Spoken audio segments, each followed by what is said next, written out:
Okay, what's up, guys? So, welcome back to another episode of Dougsterbob Discussions.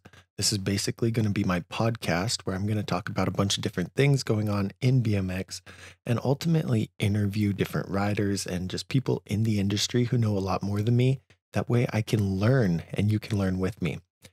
This is the first one, honestly, and I just got back from the gym and I just wanted to make this real quick just to see this outline that I just thought up. I want to see if the outline's any good and if it could flow and eventually be a podcast. So this isn't for real, but I'm probably going to publish it as my first one. The way it's going to go is I'm going to have my intro. I'm going to talk about some recent events that have been going on. I'm going to talk about the drama and the beef that's going on in the BMX world. And then I'm going to talk about upcoming events, upcoming riders, like a rider radar. And then we're going to pick like 3 to 5 random words and I'm going to talk about them and decide if they're cool or not. And then we're going to do the outro. So these are all really good topics to have some really good discussions if I was talking with, a close friend or someone in the industry. For now, I'm just going to talk about it and we're going to see what happens. This one I didn't think out very much. I literally just typed some stuff down. And so yeah, let's go.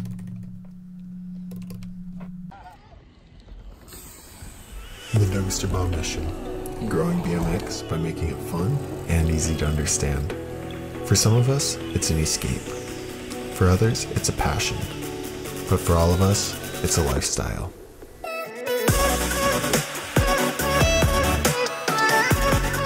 You're gonna love this sport. I'm glad you're letting me teach you everything that I know about it.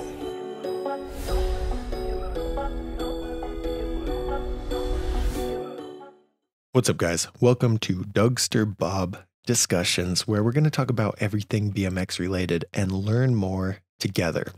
So the first thing I want to talk about is some recent events. Recently, I just saw this morning, my friend posted that he was not going to be sleeping at all tonight because Pumped BMX Flow came out. Now, if you guys are familiar with Pump BMX, they had Pump BMX 1, 2, and 3, and Flow has been a project they've been working on for a while.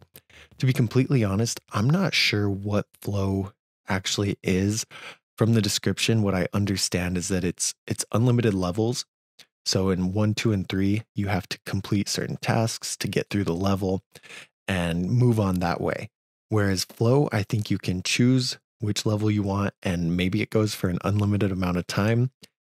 Like the level doesn't actually end. You can just keep going. Maybe you can customize the obstacles in there. But from what I saw, it looks just like 1, 2, and 3. Obviously better quality and stuff like that. But I think it's like $3 on the App Store. I'm going to have to get it and play around on it on the live coming up. So that'll be a lot of fun. We'll see if it's actually any good. The other thing that I saw in recent events is Brad Sims in a Taco Bell commercial. That's right. I think that's really crazy because it's bringing kind of BMX more mainstream. This guy's gotten, some people absolutely love him and some people hate him. He's gone off and done things his own way instead of conforming to like the natural idea with BMX where you're supposed to film and edit. Film a bunch of clips, don't release the clips, don't talk about the clips, put them together in an edit and then drop the edit. And the truth is, in my opinion, that's dead, right? We have social media now. We can watch any clip at any second. Whereas edits were more of a thing back in the day when we had to buy a DVD, get it shipped to us, and then watch it. You couldn't watch the clips as they compiled them. And the only reason that people adore edits still is because of the sentimental value. There's no real construction to it, meaning like there's no point in saving up all these clips. And generally, by the time you save up all these clips and release them, you're a much better rider than you were when you filmed them. So to me, it's pointless. And Brad has jumped on that and he's been uploading Instagram clips and that's it. He's grown so much just from Instagram clips. And it totally defies what everyone thought you had to do to be successful in BMX. So he had that Fit sponsorship, which was interesting because he was on there for maybe a year, 6 months, and then he asked for a raise. They said no. He wanted his salary doubled. And I don't know what the salary is. I'm going to guess about 600 a month. I think that's what most pro riders get paid, maybe a little more from an actual company like Fit. Instead of a chicken place probably doesn't pay that much. You know what I mean? So he wanted it doubled. They said no, and he ghosted them. He didn't reply. He didn't reach out. Anything for until January when they said, "Hey, we haven't heard from Brad, so we're gonna assume he's moved on, assume he's doing better things." Um, and that is interesting because in the BMX world, all the different BMX companies and people who love Fit, they all support each other. So by Brad doing that, it was kind of a disrespectful thing that everyone took personally. Should they have taken it personally? I don't know. I think he's going to go down the path as like Adam LZ, Nigel Sylvester. He's going to pioneer his own way, Adam 22, to become successful in BMX, and then he's going to get pushed out by the bigger people in BMX. They don't like that. They want it to be done their way so that they can kind of control everything. This sounds like conspiracy theory, but it's really not. It's just how they want to own the industry. So when people go and do their own things in different ways, they're not able to own that. So by Brad pioneering his own way, doing Instagram edits, getting these huge sponsors like Adidas, he's just creating his own path, and a lot of people don't like that. So it's going to be really interesting to see how it plays out. Is he going to get another bike sponsor now that he kind of did that to Fit? I don't know. I think he will, but it's going to be kind of like the Adam LZ Stranger deal. It's going to be taken personally again by whoever he gets picked up on. So if We the People picks up Brad, then it's going to say, wow, like he disrespected us. You're still supporting him, blah, blah, blah. That's my opinion with it, but it's cool to see him in a Taco Bell commercial. He posted a behind the scenes footage of it, and they had this movie car with a huge camera on it, right? And they're following him down the street, and he's just cruising. He does a huge wall ride, and that's crazy to see, like the value they put into those commercials, because you don't get to see that in the actual commercial. Like all we see is a part of Brad riding. He says something to the camera. His voice sounds a lot higher pitched than you would expect. Riding, says something to the camera, pedals, jumps in the air, does a wall ride, and the camera zooms off. So you don't even see him land the wall ride. But I bet he made thousands of dollars just to do a wall ride. And they showed 5 seconds of it. It's crazy to me.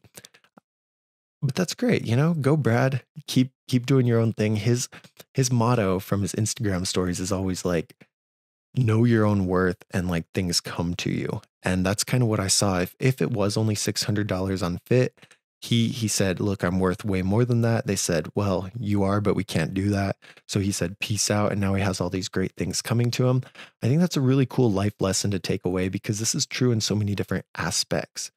It's like, ask what you want, and that's the only way you're going to get it. Ask for what you want, and then, people can say no, but they're more inclined to say yes. You'll get no 100% of the time if you don't ask. So good job, Brad. And that's all I typed out for recent events. There's a drama in the beef section that I want to talk about in 1 second.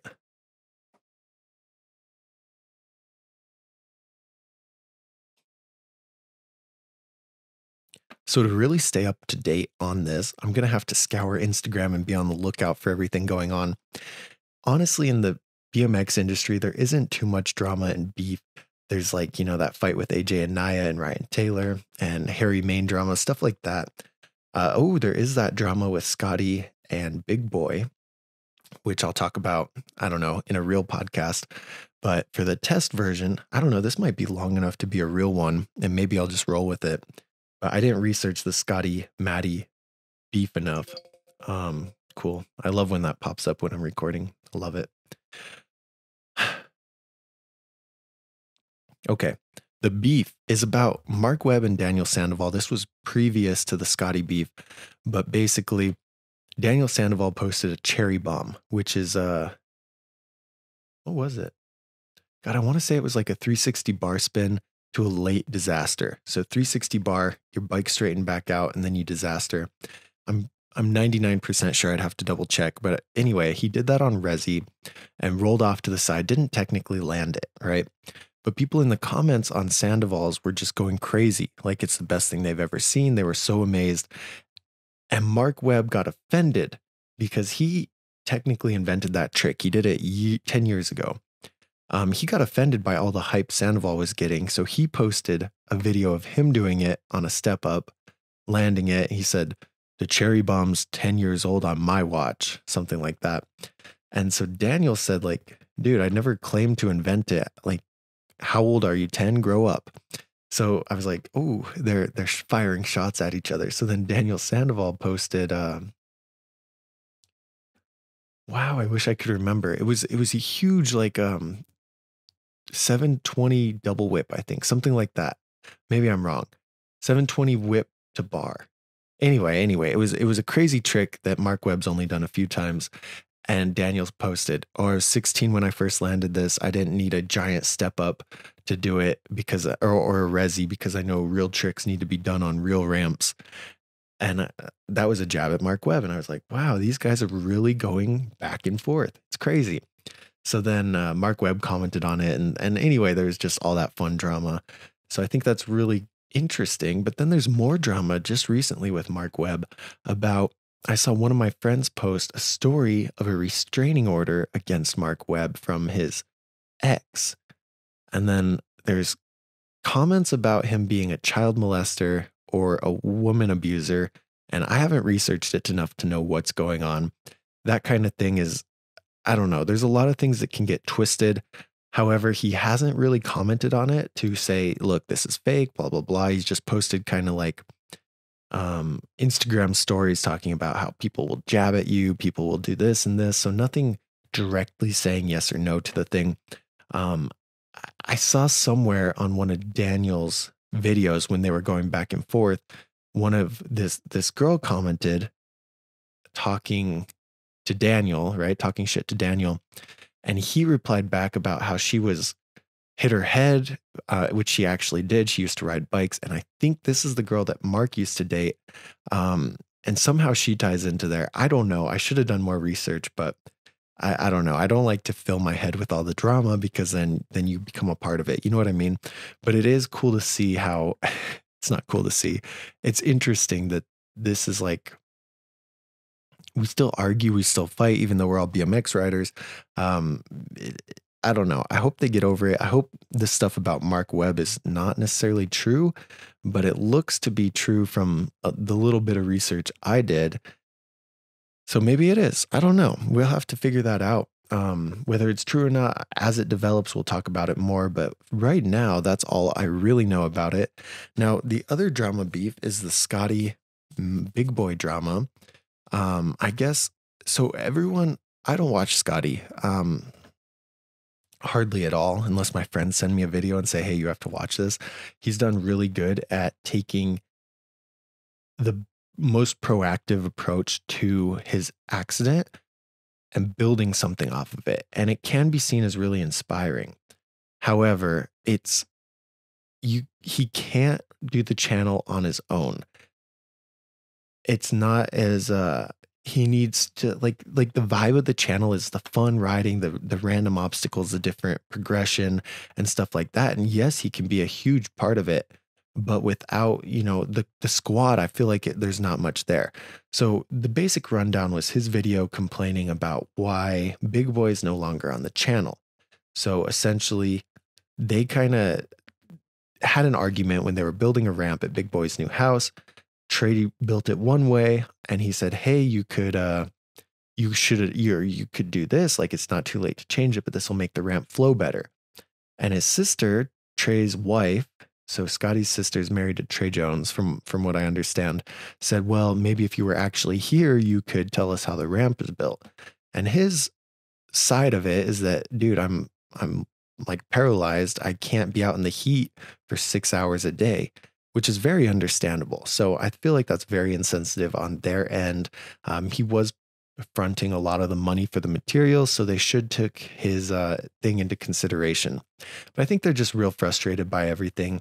And the feeling that I could see from Trey's and Big Boy's side is that he's just kind of throwing money at them to be his puppets. So like, here's some money from the channel, cool, but the covert agreement is that you act this way for the channel, you build this ramp, like it, when you're just giving people money for things, there's expectations, and that can definitely get annoying on their end.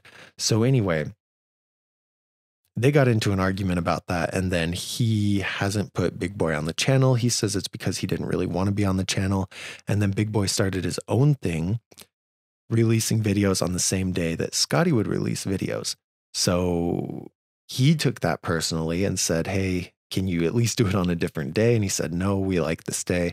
So they're butting heads about that. From what I understand now is Scotty and Maddie are going to do the channel together. Big Boy's going to do his own thing. Trey's going to do his own thing. And that's kind of how that's going to go. Now, I'm pretty sure Trey films with Spencer Forsman a lot, and there wasn't any issues with that. So I don't know. The whole YouTube dynamic's interesting because they're technically running a business. And when you get involved with running a business with your friends, you've got to figure out which one's more important. And a lot of times the business wins as being more important because it's giving you money. And the real value is definitely the friendship, but a lot of people don't realize that until it's way too late. So you sacrifice the friendship to grow the business, and then you're lonely and you're like, ooh, what did I do? And that's what I see going on there. I don't think Scotty is very valuable without everyone else on the channel. I think he's still got a lot of supporters and a lot of fans. Like, we all want to see him grow and progress, but it's just not as interesting as everyone getting together and doing something. So that's my opinion on that whole thing. Now, the rider, no, upcoming events. I have no idea what kind of upcoming events are going on. That's a section that will be talked about as it comes out, as different things come up. The rider radar is going to be for people that I see that are just killing it and progressing, usually at like a lower level, popping into a high level, if that makes any sense.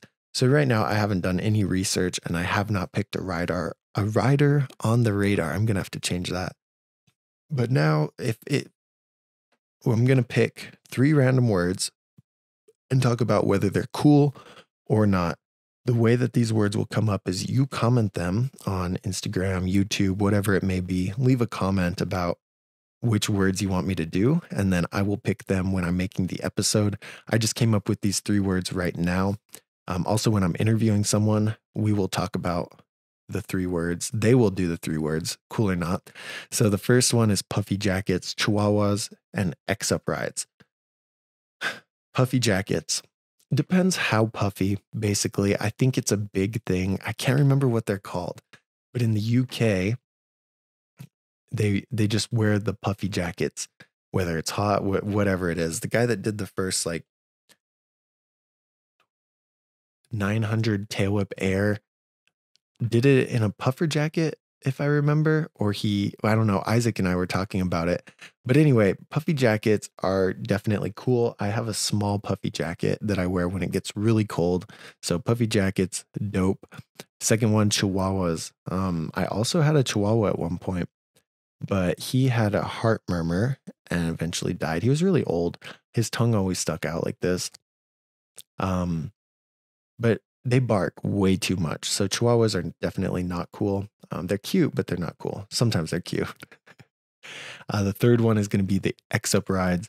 And just because I cannot X-up, I mean, I can, I've been working on them, but I see some people do like hop, crank, flip, land, X-up ride to 360. How do you even what? So I cannot X-up ride very good. So for that reason, they are not cool. And that's going to be it. So once we talk about all those things, I'll add more as they come up. But basically, that is it. This is the outro. In the outro, we'll just kind of recap everything and talk about some things that the brand has coming up. So for example, we are diligently working on an ebook called BMX Mind, designed to help you through the psychological effects that go through our head when we're trying to progress. There's a bunch of different things that you need to consider when you're riding and trying to get better, because fear comes into play, and our brain, our limbic system, does really weird things when fear comes in.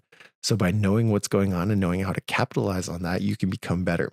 I'm only a couple chapters in, so as that develops, I will talk about it more, but I'm really excited about that. And then we got the lives every single Friday. I hope that you will be on the live. And yeah, let me know what you thought about this little podcast outline. Obviously, they will get better as they go, and as there's more things to talk about. And as I'm talking louder, my family is asleep, so I don't want to really wake them up. It's like 8 a.m. So I'm trying to be quiet. I'll boost the sound when I'm editing it. Um, yeah, so for a first little thing, I wonder how many seconds I'm at. I feel like I'm at 20, 30 minutes. I don't know if I'll be able to get them to an hour, which is probably fine. So yeah, have a great rest of your day, and we will see you at the live. Peace.